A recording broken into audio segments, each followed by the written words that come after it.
All right. This is Horns Up. I'm Animesh. And I'm Peter. And today we are talking live albums. Yes, live albums. That's what happens when you take an entire album and you try and perform it live without any fuck-ups. Or you don't. I don't know.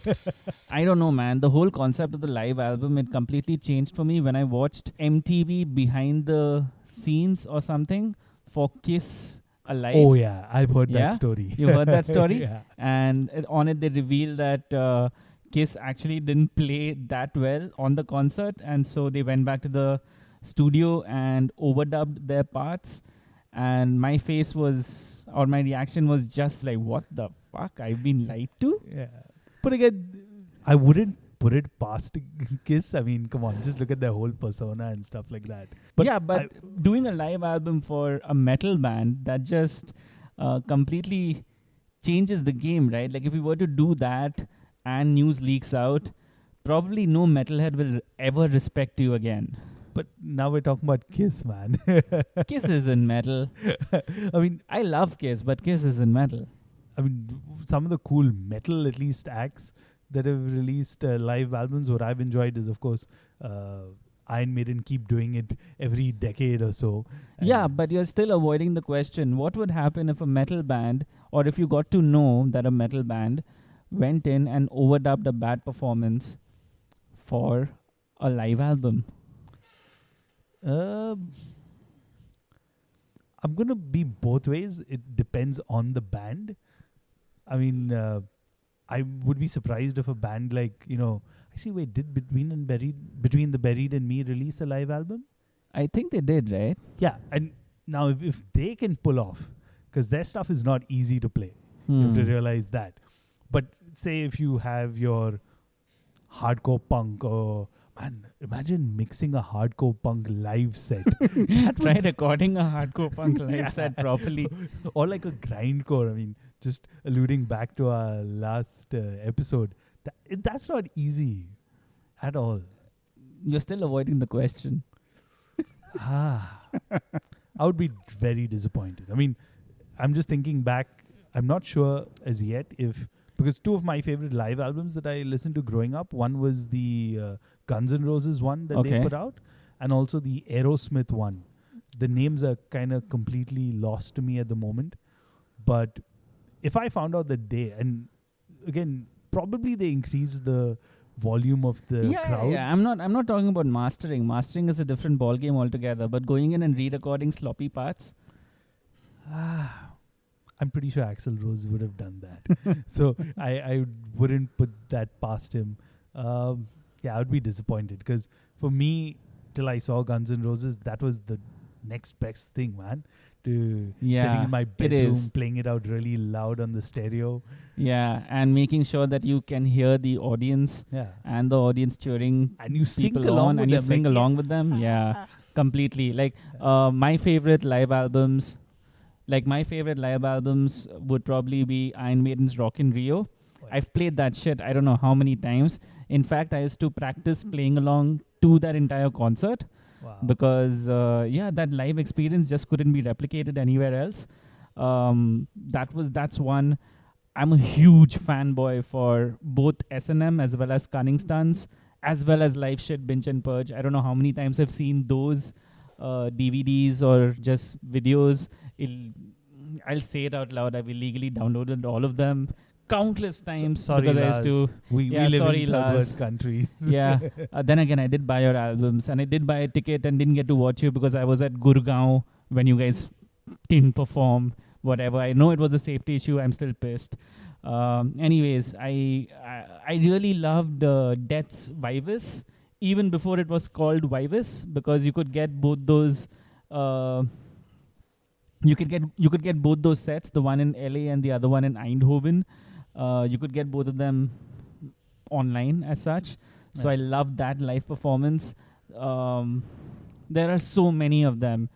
And it truly would suck if a band, if any of these artists would overdub their sloppy parts. But here's the thing. After having played music and having played music live, the sloppiness is actually part of the energy that's there. And yeah, like even on these albums, it's not 100% exactly like the uh, studio album, and that's what makes it a capture or a portrait or a documentary of sorts of that moment in time. It's excellent. Yeah. But here's my question for you. Having said that, what do you think about, say, watching bands live performance and them playing the exact same way or the exact same notes as they did it in the studio? Okay, so I'm a bit divided on that, and that's because of music genres or because of basically lack of live members. Devin Townsend uses backing tracks, Yeah. right? Because he can't get Annika out each and every time he performs. So if you're using a click track or you're using a backing track, but you can hear the entire thing being played out live, I think that's fine. Um, Lip syncing is a different ball game altogether. Yeah. That is just a complete no-no. I don't mind using click tracks to make sure that everybody is playing on time. And if you're talking about replicating the studio album, well, that's a album format that seems to be really popular these days, right? It's increasing, and you're seeing a lot more anniversary tours coming up of albums that you've heard in entirety, God knows how many times, and now the bands finally realize that, hey, people want to hear the entire album live too. I mean, King Diamond did it with Abigail recently. I happened to see Devin Townsend perform Ocean Machine in entirety. A lot of it because of the samples, etc. You can't replicate those things with a 5-piece band, unfortunately. So he did resort to using samples, and that's absolutely fine because it was very visible that Devin Townsend was there and it was him delivering that performance. It was authentic. I think that's the word that captures it. Authenticity. You'll feel it if you see it in front of you. I think we kind of summed up our thoughts on live albums quite well. Yeah, that went on for quite a bit. But I didn't realize we both get so worked up about it. No, I mean, I think that's the difference over probably years of attending live performances and spending so many years unexposed to these bands performing live. So, you have that entire feeling or you have that entire emotion to finally watching your favorite band live. And for me also, like, just to add, listening to the Entombed album, because we're speaking to Entombed, listening to Clandestine, it was quite interesting just to see the way they kind of played it. And I'm not giving too much away from our interview with Alex, but it was quite interesting just to hear about, what went back into making the album. So, yeah, so there are two perspectives here on this interview. There's the perspective of how Entombed went ahead and made this album, and then there's the perspective of performing this entire album live. And it's a wonderful listen, so let's dive right in. Here is Alex from Entombed talking about Clandestine live. We have another special guest on Horns Up today. I'd like to welcome Alex from Swedish death metal band Entombed. Thank you. Thanks for having us. Yeah, it's great to speak to you, and just to kind of get started and kind of look back to your roots. How did you discover metal, and like if you could tell us what is the first metal band you heard?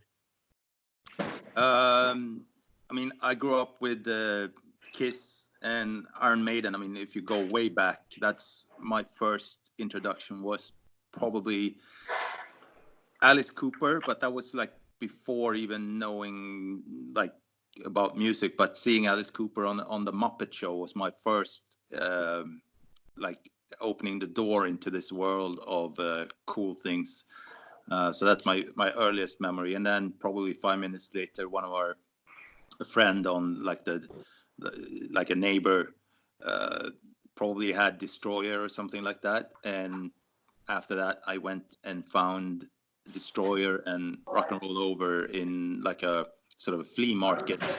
So I bought them like very, very cheap, and I still have those, and they're still like my treasured albums, even though they're nothing original, like no first original releases or anything, but I love those sleeves, and that's like the gateway into what ended up being, what I've been doing for the rest of my life.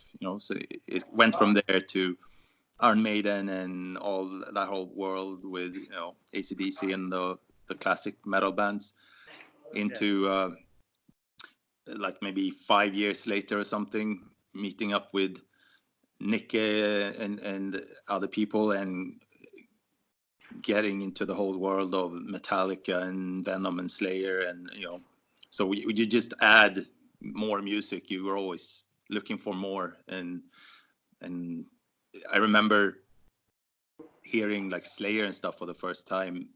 That's you could really feel that this was something that was kind of dangerous, so it was you had to learn to like go out of your own extreme music at that time, which was hard rock, and then go into the next level, and then you end up with Morbid Angel and stuff like that after a while, and believing that was like, I remember like bands like Cryptic Slaughter, you were looking for faster things all the time at that point. The hard rock world turned into Bon Jovi and stuff like that, and nothing bad about them, but it ended up being more like the pop music. Of course, it got more radio friendly and everything, and so a lot of people then went looking for faster, and I remember Accept, Fast as a Shark, and that was like the fastest thing you'd heard at that time, and then other things came along.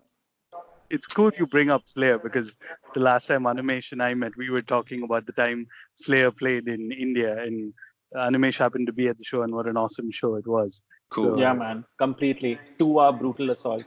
Yeah. Yeah, it's timeless. It's like we had the joy of actually playing with Slayer around 2000. We actually played with both Iron Maiden and Slayer around in Europe and in Sweden and other places, and it was just amazing. You go into a world, and it doesn't matter if 20 years have passed or 30 years have passed. It's still, you go straight into that energy and world of theirs, and it's awesome. Yeah, it is. So let me just jump right in. Obviously, when you're discovering all this music at a time when there is no internet, and so that means there's no easy availability of albums or songs. Were you a tape trader? Yes. I mean, internet back then was, of course, regular mail, so and fanzines.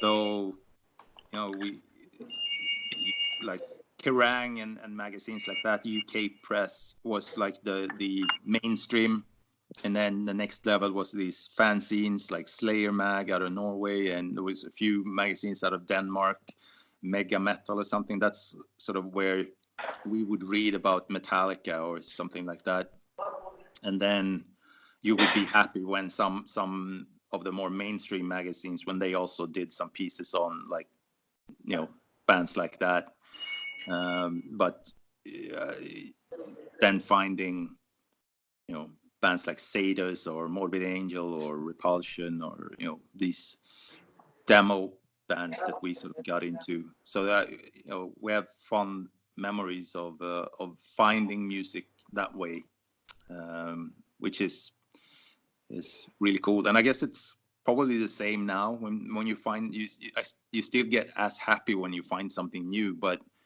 I guess it's also you spend less time probably on each thing you find, so maybe some things you need a little time to actually digest so that it becomes your new favorite thing, if it's not like a really sort of instant love affair with something. But I guess Completely agree with you on that. Yeah. I should kind of put you on the spot here, because you're suddenly seeing a revival of the cassettes, and I was actually listening to a band last night called Undead that put out a demo, and you're suddenly seeing bands that are more kind of favoring that format again, which is, I don't know, like after the vinyl revival, I was really surprised to see a cassette revival happening, especially in the underground scene.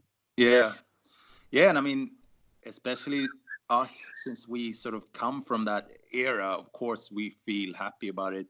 I remember all of a sudden having some requests from people in places like Indonesia and stuff, and they asked if they could release something on cassette, and I was like, damn, that's really cool that people actually do this. I didn't even think that people could play cassettes anymore, that there was, like cassette players.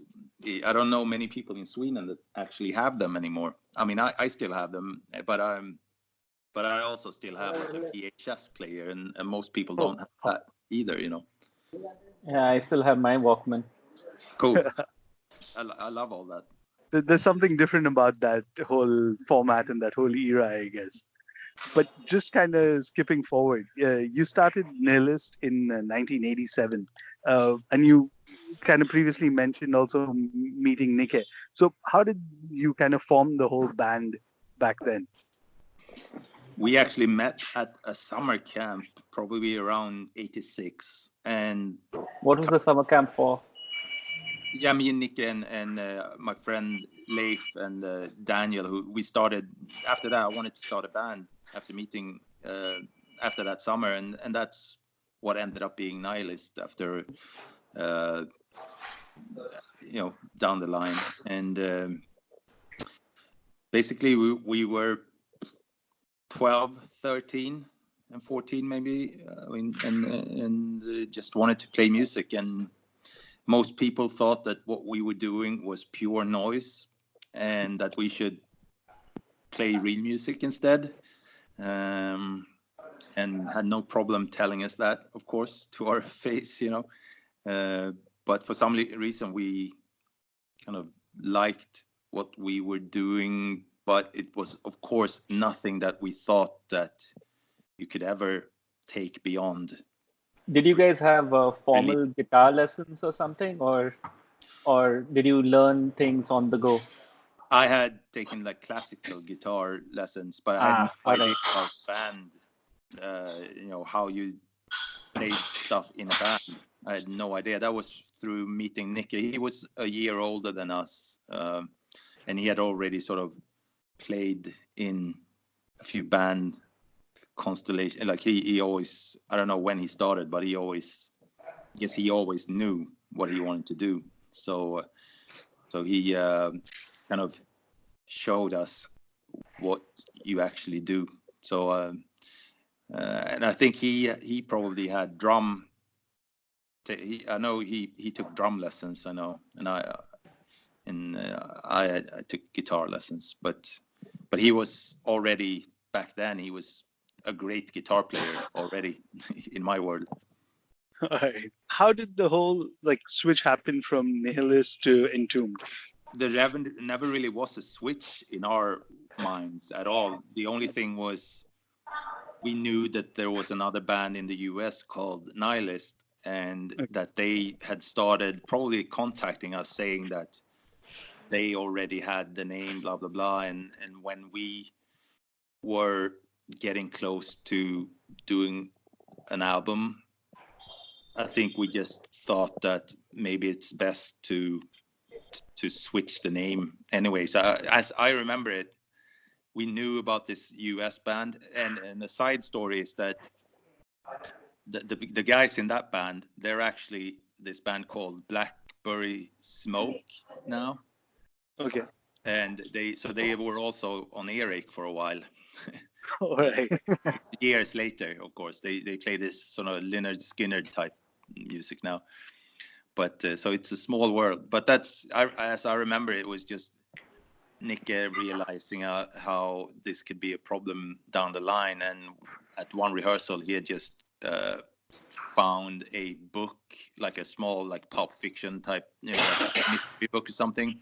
And I think it was called Entombed, and he just liked the way the word sounded. And I remember that it was a weird word, and we didn't really know what it was. Like nobody can still pretty much pronounce it if you don't know what it is and you don't know that it's a band. It's like, what is that word, you know? But so that's basically nothing changed, but the bass player. And that was also another reason why we switched, I guess. Apart from there being another band, it was that we played with Johnny in Unleashed, and he, I think him and Nicky, I don't know, they fell out over something, and I think it was just a way to sort of, without asking him to leave, I think that was like, okay, so we changed the band name, so one band does not exist from one day to the other, but everything else was the same. You know, the music, everything on the first album was stuff that we did as Nihilist. So since you're talking about this, one of the things I'm very fascinated about is just how Sweden was such a hotbed for death metal in the 90s. I mean, along with you had bands like Dismember, Grave. What do you feel like, since looking back at least now, what was like the reasons that kind of you had all these bands sprouting out from a small country relatively like Sweden? And especially a similar kind of a sound everywhere. no idea. I mean, when it happened, there wasn't that kind of a scene. Of course, that's like with all historic events. After the fact, you can sort of to it and say that all this happened at the same time. But it was, I guess, since it's a small country and the distances are small. So for us, of course, it was a long trip to go to Gothenburg, which is on the other side of Sweden. But I mean, it's a 6-hour drive. I mean, if you go to another country that's bigger, it's nothing, of course. But you know, it was a really small, not that many people involved. So we got in touch with like some people that we knew back then. That there was one guy who had a record store and a mail order that we sort of hung out with, and through them we were sort of asked if we wanted to contribute a song to a compilation album, and so that led to doing a few shows probably, but it was very, very small, and I'm sure that the same thing probably happened all over the US and in other countries as well. It's just that it's a lot more spread out, so it seems like it's less concentrated, but it's in Sweden, I guess it's easier to have a big footprint because there's just so few people that if somebody makes some noise, it's easier for the rest to hear it than if you're doing the same in a country where there's a couple of zeros more on the amount of people.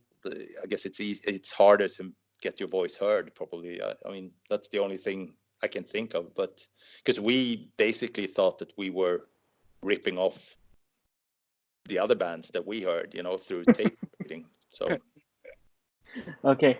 However, there is a unique element of Swedish death metal, and that's the bass or guitar sound. And Entombed was one of the first proponents of it. How did you arrive at that sound? it was actually my friend who started the band with, Leif Kastner. He bought a distortion pedal, and for his sort of last money, or his family helped him or something, but he absolutely hated the distortion pedal. He thought it sounded awful, and the only thing he liked was when he put everything on 10. It was one sound that he could get out of it, and that's we laughed at it because it sounded so weird.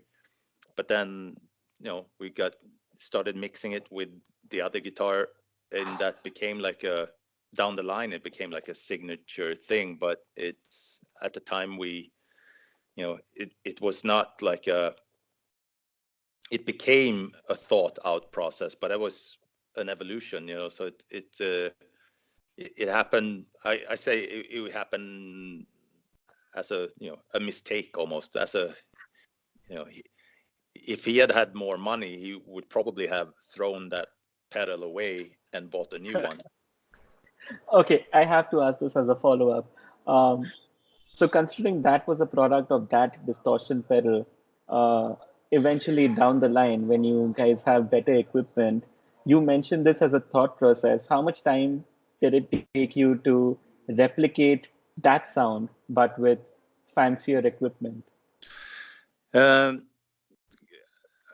when that first when my childhood friend, when he left the band because his family moved back to Canada, then the first demo we did with Uffe on guitar, we were not quite sure where his sound came from, but we wanted to keep the sound, so we actually borrowed all of Leif Kastner's equipment. I remember Uffe borrowed his guitar, his amp, and his distortion pedal because we thought that it's the combination of these things probably that made the sound.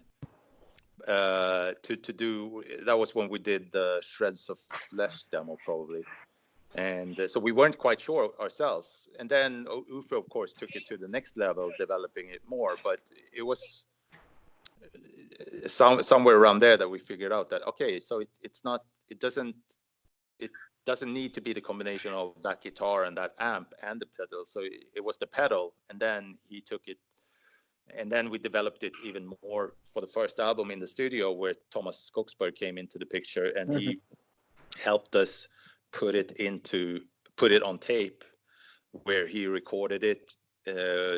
So there was a lot of thought going into, coming from the sort of unplanned thing, how the pedal got into the picture, into when we were putting it on the album, and it was really thought through with Thomas recording, like 2 versions of the HM2 guitar and putting that in stereo, and then we put a third sound in the middle, and together with the bass, we thought that it all sounded like a cool wall of sound. So it wasn't like we put only HM2 on it as well. I guess that's the difference between what we do and what other people do when they use that pedal, because they use only that pedal, it sounds like, anyway. And today you can get it as a preset if you buy a Kemper amp or something, you can get presets with 1990 Stockholm death metal guitar sound. Yeah, and there are a lot of Which templates cool. available online that's really too. cool. For us, it took a lot of work to get it to sound like that, and yeah, but it's an honor that people and fun, I think, that people like it. I think there are bands that are kind of spent years later growing up on this music and have realized that's the only kind of sound they're going to go for. But just to come to your second album, Clandestine, since you're releasing a live album next month of it, what are your memories looking back so many years of the writing and recording process of it? It felt like it was kind of connected with the first album in a way that the first album was, of course, a collection of the demo tapes, and then it kind of went straight into it was very quick going into Clandestine from what I remember. And Nicke did a lot of that album, and he constantly works. So he like before we knew it, it felt like we were recording the next album, and we didn't even have a singer at the time. I mean, between the first and the second album, it wasn't until after the second album that we started touring a lot, and that changed, the pace of how you put out music. But between the first and the second album, there was just, a handful of shows. There was no like long US tours or anything. So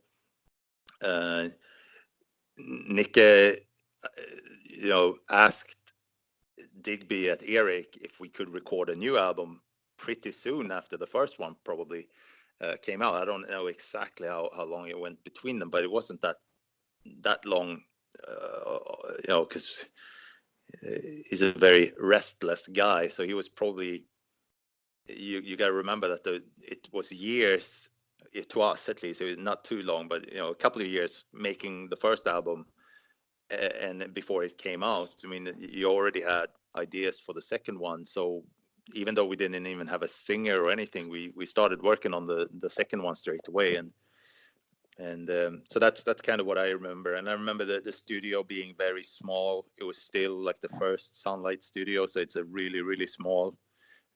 Today, people, of course, are having home studios probably that are bigger than what Sunlight it was at the time. It was like a demo studio, probably by today's standard. But it was a great place where we could sort of learn from Thomas, and most people probably wouldn't believe what, for example, the drums are like a half on the first two albums. The drums are like half of a D drum kit, like a digital sort of disco kit or whatever kind of music Wow.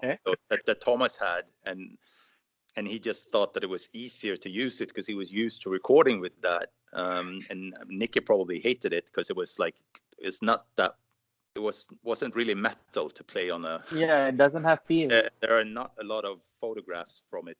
I don't know if that was on purpose, that we didn't want anybody to know, or if it was just that we didn't have any cameras back then. But it's really,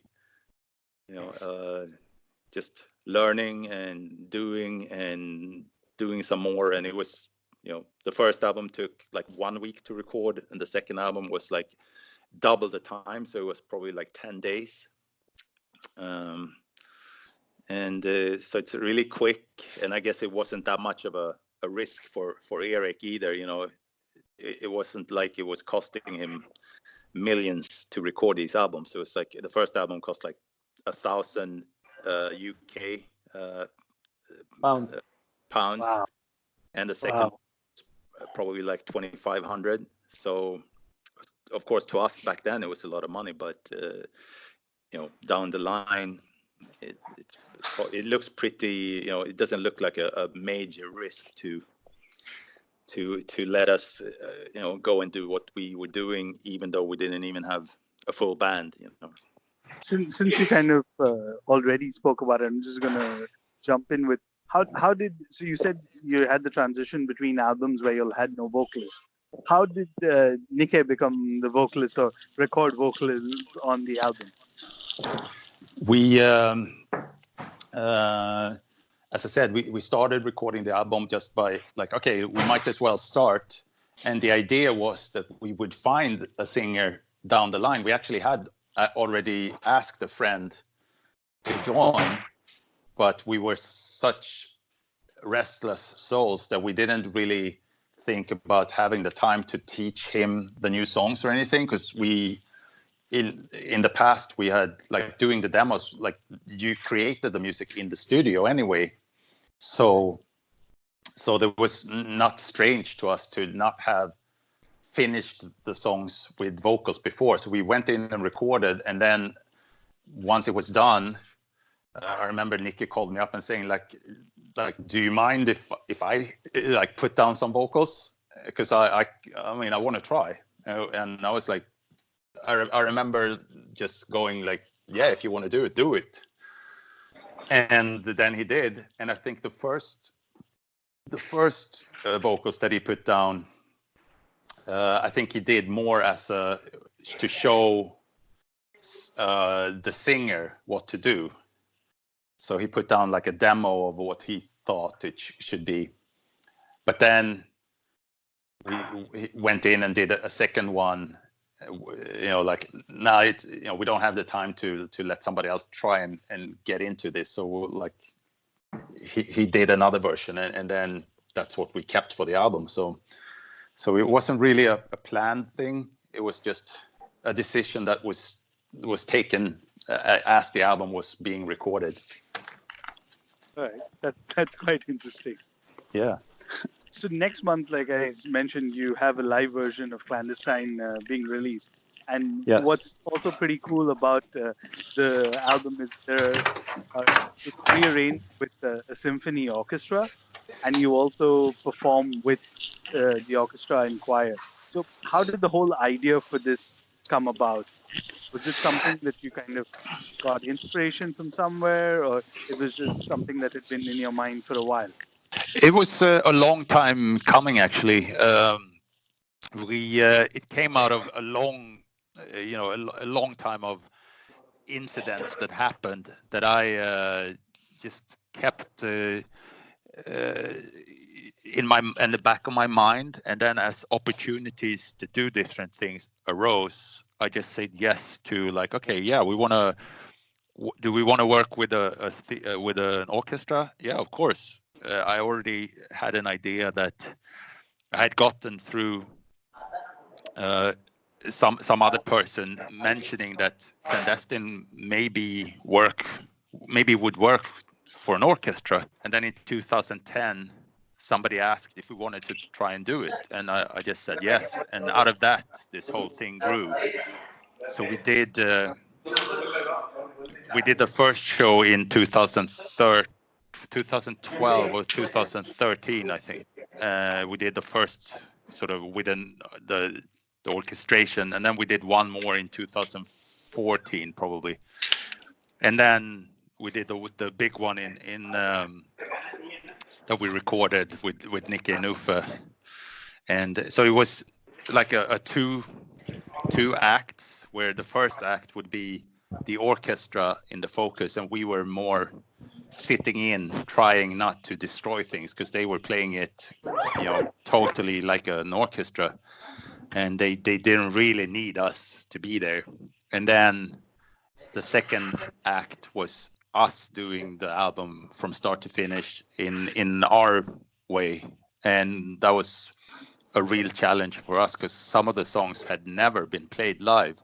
Even back then, we didn't play all the songs on the album, and so playing it from start to finish was really cool. And of course, I was a little bit influenced by bands like Slayer again, that they had played, they'd played Rain in Blood from start to finish, and people were starting to do those things. Mm-hmm. And of course, I mean, we grew, even though we were never close to being like Metallica or Slayer. I mean, we grew up with that. So the orchestra thing, I also, of course, knew that Metallica had done this orchestra thing, but I really did not want to do the same thing. So I really told them, Thomas, who orchestrated the stuff, that we wanted to let the orchestra be the focus point of and not have us play the music and then with some strings on top. So I wanted it to be totally symphonic music.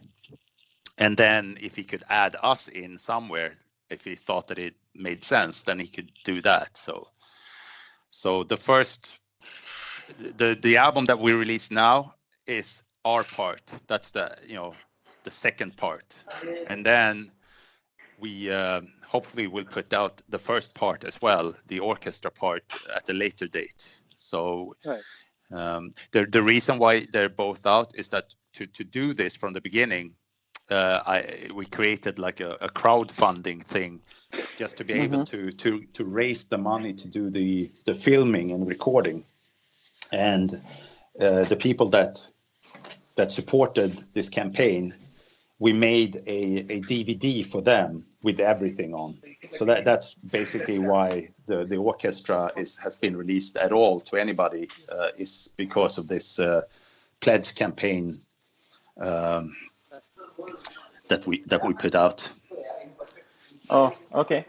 Alex, just before we let you go, I need to ask you, can you recommend any song that we can play from the live version of Clandestine that releases next month? Which song do you pick and why? The fact that this album was recorded on the 25th anniversary of the release of the original album, and that we could only do it once. This was like, we only had this one day that we recorded. So it's all there. It's one take, of course. And this is the first album, the first track called Living Dead. And we were really nervous. We played to a sit-down audience, because this was in a concert house for the symphony orchestra. So this was the first time we actually played our music for a sit-down crowd. So, and I think you can hear that we are kind of getting into it and warming up, and as the album and the show progresses, you get warmer and warmer. But I kind of like how things are dangerously, you almost, I don't know if other people can hear it, but you could say that it's kind of falling apart, but then you save it and then it goes into the next song, but this is Living Dead. Hope you like it.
I must ask you, I'm sorry to take a little bit more time, but I must ask you, and it's only because you mentioned a sit down audience. As I grow older, I find it more appealing to be in a seated audience because then I can just focus my ears on the music.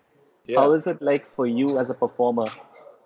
It was, as I said, it was the first time, and we hadn't really thought about that until we were actually doing it, and you actually realize that you performing to a crowd that sit down, and of course you focus even more than on not missing a note, and sometimes that's good, and sometimes it kind of make you stiffer, but it was a unique experience. And when I looked back at the filmed material and you see the audience, it looks surreal because it looks like we are moving and the audience are frozen from if you compare to what you're used to in a show like that. I mean, 2 weeks before we did the warm-up show on a cruise for a close-up magazine, and it was the opposite of that because it was playing in a cruise ship at maybe 12 or midnight around that time, and people had been up and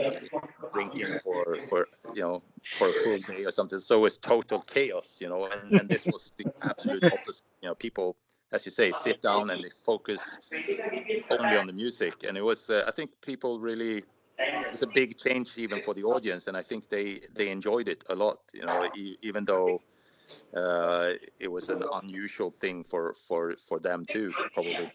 We talked about the new album that's coming out. We need to know what's next for the band.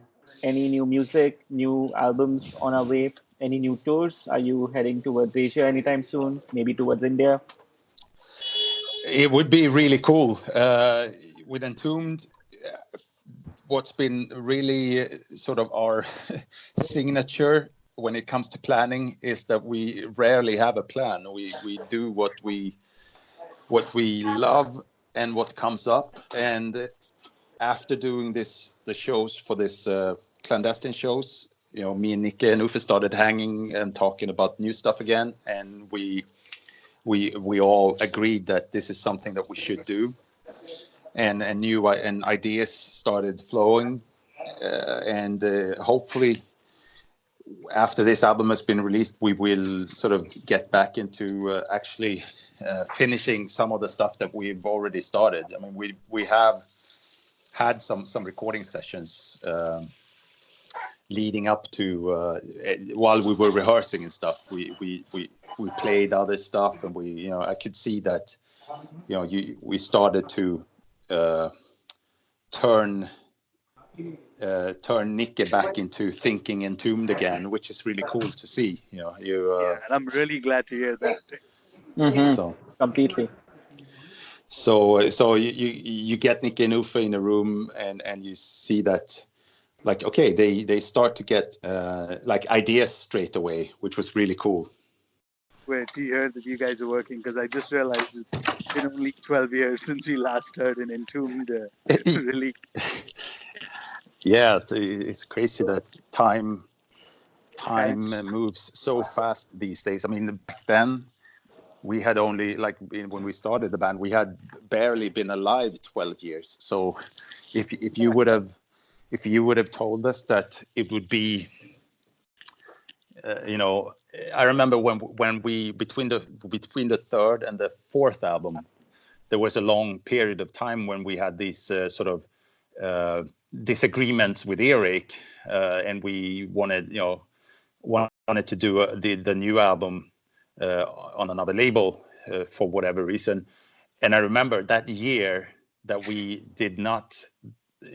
had the album written and everything, but we could not record it. I remember that as being the longest period of time in my life, and it was probably a year, but it felt like 10 years. I can't even begin to believe that's how fast the time is moving. Thank you very much, Alex, for your time. We really appreciate it, and we hope to speak to you soon, probably when the new album is out again. So all the best for that, and horns up. Cool. Thank you very much. Thanks for having us. And that was Alex from Entombed on Horns Up. Real informative chat, Animesh? Yeah, it was fairly informative. I especially liked how he basically didn't hold back while saying how nervous they were while performing. And yes, if you really look out for it, and now that it's been put in my head, Live Dead actually does sound as if the band isn't 100% confident, Yeah. right? But it's still a kick-ass song, which is why it just is a really good performance still. I would have loved to be in that crowd. And I mentioned it on the interview, but I have to say this. Sitting down to see a metal band is one of my new favorite things. I've yet to do that, and it's going to be quite strange for me. But yeah, as a one-off experience, I don't mind seeing what it's like. But one really cool thing I enjoyed about the interview also was just hearing about how they came up with that buzzsaw guitar sound. Yeah. I mean, man, it was like, and this is something as coming from a person who really enjoys Swedish death metal, just to hear how simple the origins of that sound was. Oh, wow. That was quite a story. It boils down to one pedal. Yeah, one pedal. Anyways.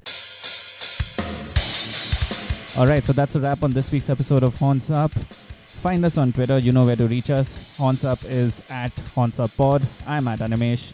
And I'm Trent Crusher. And why don't you actually write to us sometime? Come on, we're really dying to hear from you. You can hear the sarcasm in my voice. We don't give a shit. Even if you think we suck. Yeah, especially if you think we suck. I think we suck. Still. Anyways, that's enough rambling. Horns up. Horns up.